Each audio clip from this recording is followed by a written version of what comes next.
প্রথম কথাটা হচ্ছে যে 15ই August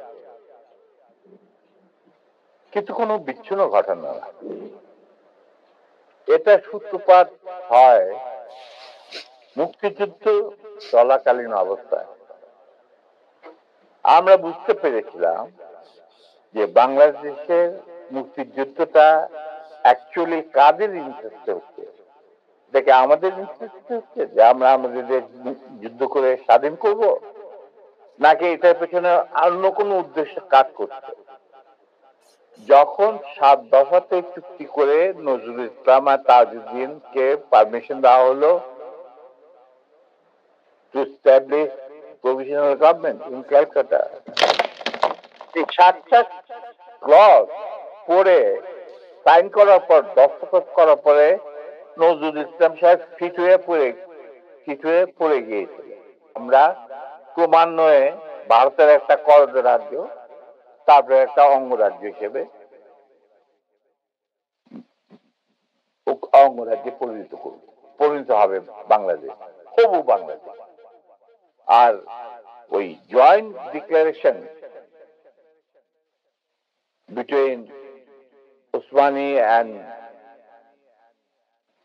general Manekshaw joint command establish করার পর কথা ছিল যে general Osmani on behalf of Bangladesh government will invite General Manekshaw to come and be present as an auxiliary force commander, সহায়ক শক্তির commanding chief হিসাবে in the surrender ceremony, but the instrument will be signed by the Mukti Fauj commander-in-chief, who was General Usmani, Colonel Usmani.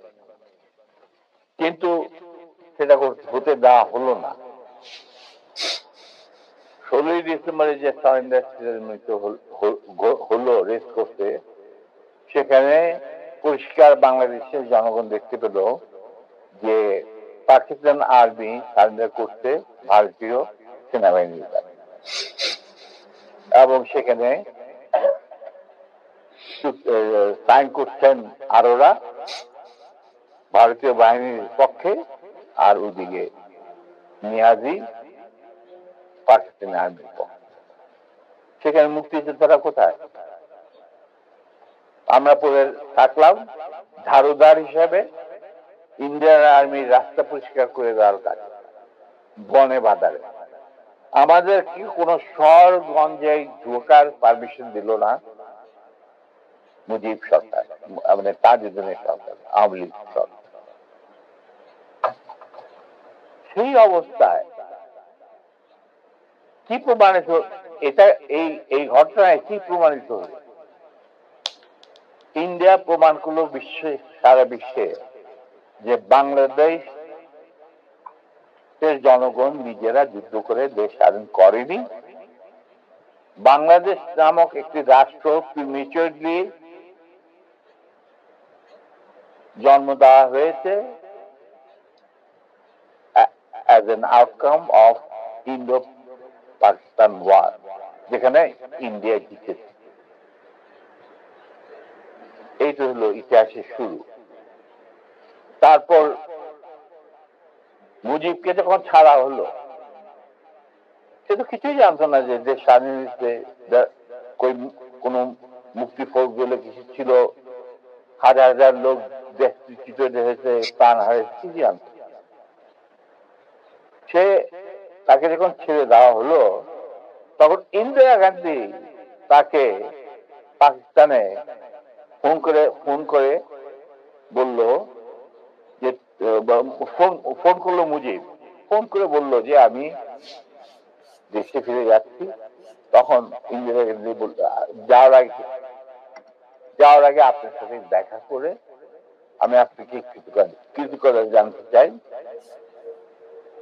তো তখন ইন্দিরা গান্ধী বললো, কৃতজ্ঞতা জানাবেন, আপনি phone না করলে আমি আপনাকে ফোন করতাম, আপনাকে ঢাকায় সব আপনি যাবেন না, আপনি নয়াদিল্লি হয়ে যেতে হবে। মুজিব সেটাই করলেন। তিনি চলে গেলেন নয়াদিল্লি, লন্ডন হয়ে। সেখানে কি হলো, যেই 7 দফা চুক্তিতে সাইন করার পর প্রবাসী সরকার গঠন করেছিল তাজউদ্দিন আর নজরুল ইসলাম, সেই আওয়ামী লীগ বাংলাদেশে ক্ষমতা গ্রহণ করলো সারেন্ডারের পর। ওই 7 দফা ভিত্তিতে, এবং সেই 7 দফাতে মুজিব স্বাক্ষর দেওয়ার পর ফিরে গিয়ে তিনি ক্ষমতা নিজে হাতে নিয়ে নেন। তাজউদ্দিনকে বললো, তাজউদ্দিন তুমি প্রাইম মিনিস্টার থাকবে না, আমি হোম প্রাইম মিনিস্টার। তারপর কি হলো, কোন নির্বাচন নাই, কিছু নাই। ওই 70-এর নির্বাচনের সুবাদে তারা ইন্ডিয়ার 4 স্তম্ভ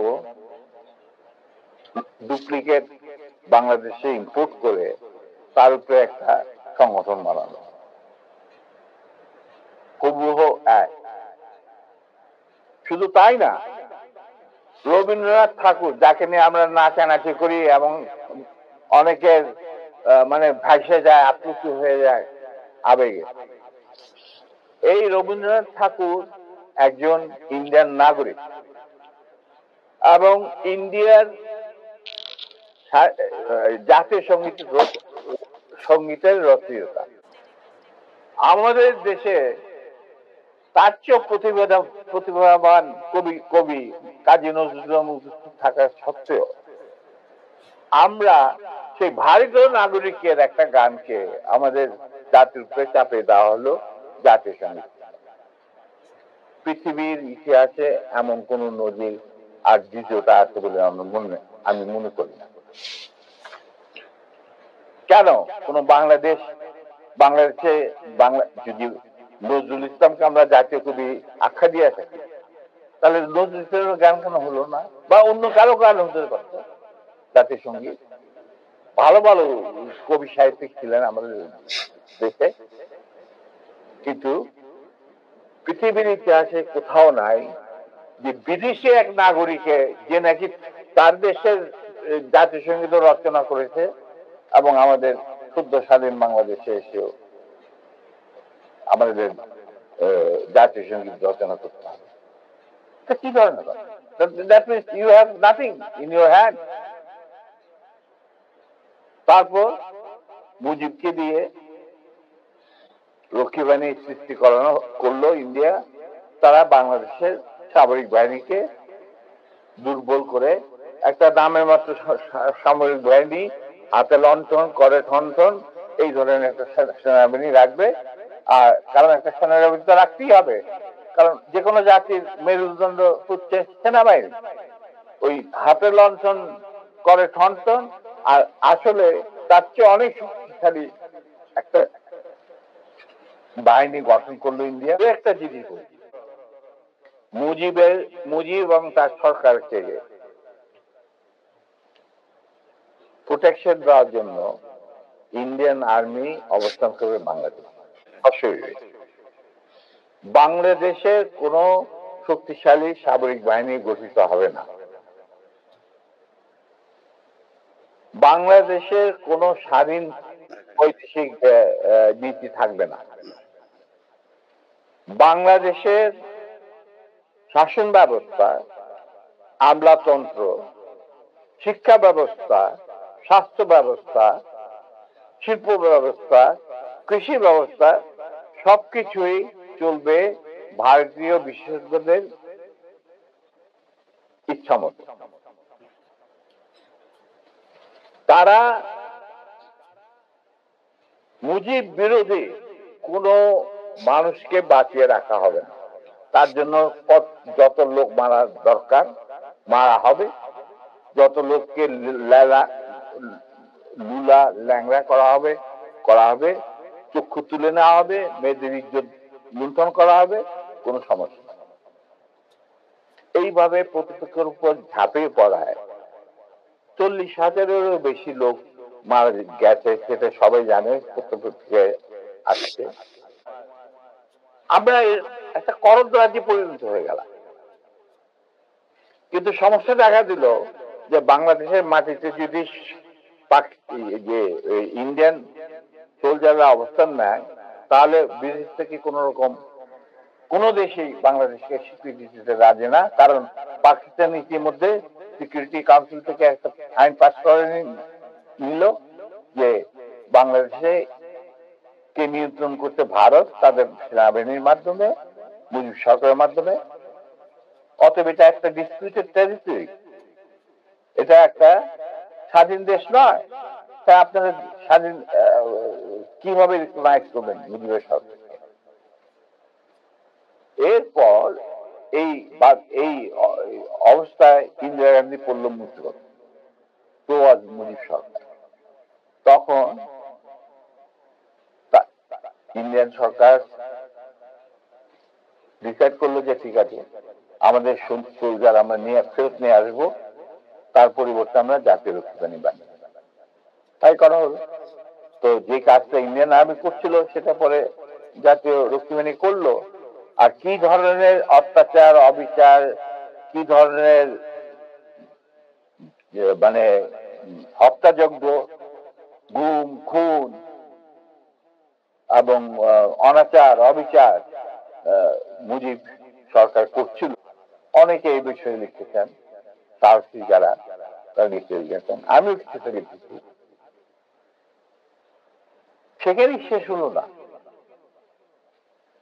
তারপর দেখা গেল যে সেই সুতিগার থেকে মুজিব কায়েম করলেন একদলীয় এক ন্যায়তত্ত্ব, স্বৈরাচার শাসন, বাকশাল, এবং নিজেকে তিনি আজীবন রাষ্ট্রপতি হিসেবে ঘোষণা দিবেন সিদ্ধান্ত না হয়। এই বাকশালের মেম্বার সবাই। সেই বাকশাল করার পর মুজিবের শক্তি বেড়ে গেল, তার নিষ্ঠুরতা এমন অসহনীয় পর্যায়ে চলে গেল, ইলিয়াস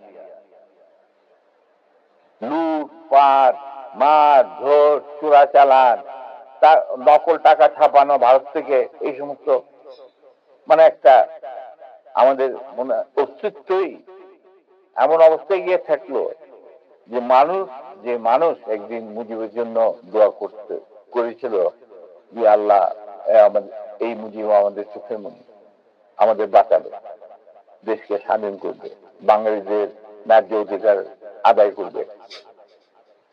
সেই মুজিবের জন্য লোকজন আল্লাহর কাছে দোয়া চাচ্ছিল যে আল্লাহ আমাদের আদেশ দাও, নমরুদের হাত থেকে আদেশ দাও, আমরা শেষ মরে যাচ্ছি, সব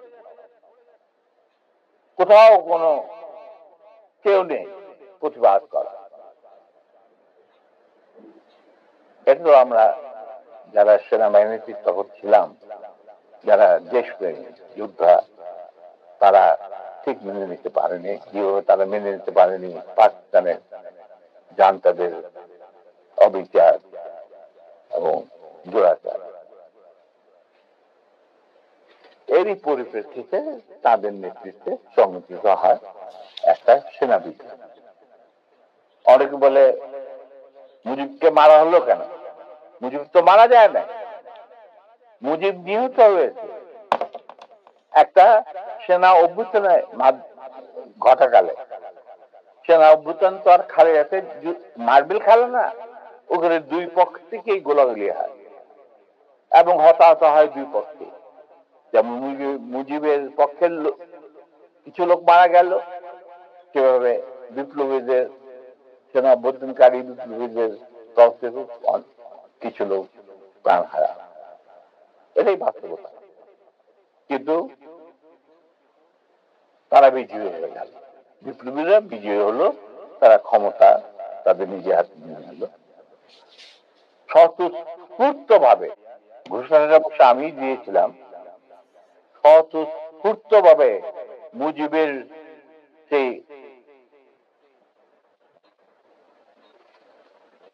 মৃত্যুর খবর জানার পর আর বাকশালের পতনের খবর জানার পর লাখো লাখো লোক, মানে দেশের রাস্তা ঘাট, গঞ্জ, শহর, বন্দর, নগর, গ্রাম সবাই আনন্দ মিছিল বের করলো।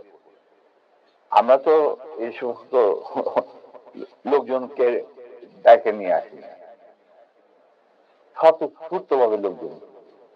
আর যে সমস্ত রাজনৈতিক নেতা বা দলগুলো আন্ডারগ্রাউন্ড ছিল তারাও জনসমর্থন নিয়ে রাস্তায় চলে আসে।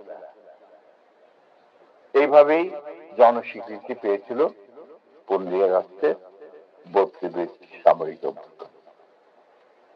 এবং পরবর্তীতে খালেদ মোশাররফের প্রতিক্রিয়াশীল কুচক্রীদের ক্রুরতার বিরুদ্ধে ঘটা 7th নভেম্বরের সিপাহী জনতার বিপ্লব। এগুলো সব একই সূত্রে গাথা। তো আমি বলবো যে আমাদের ফার্স্ট রিপাবলিক ছিল ফ্রান্স রেভলিউশনের পরিপ্রেক্ষিতে বলছি, ফার্স্ট রিপাবলিক ছিল 71 মুক্তিযুদ্ধ, তারই ধারাবাহিকতায় হয়েছে 75 আগস্ট বিপ্লব, তারই ধারাবাহিকায় থার্ড রিপাবলিক হয়েছে 1924 সালের ছাত্র জনতার গণ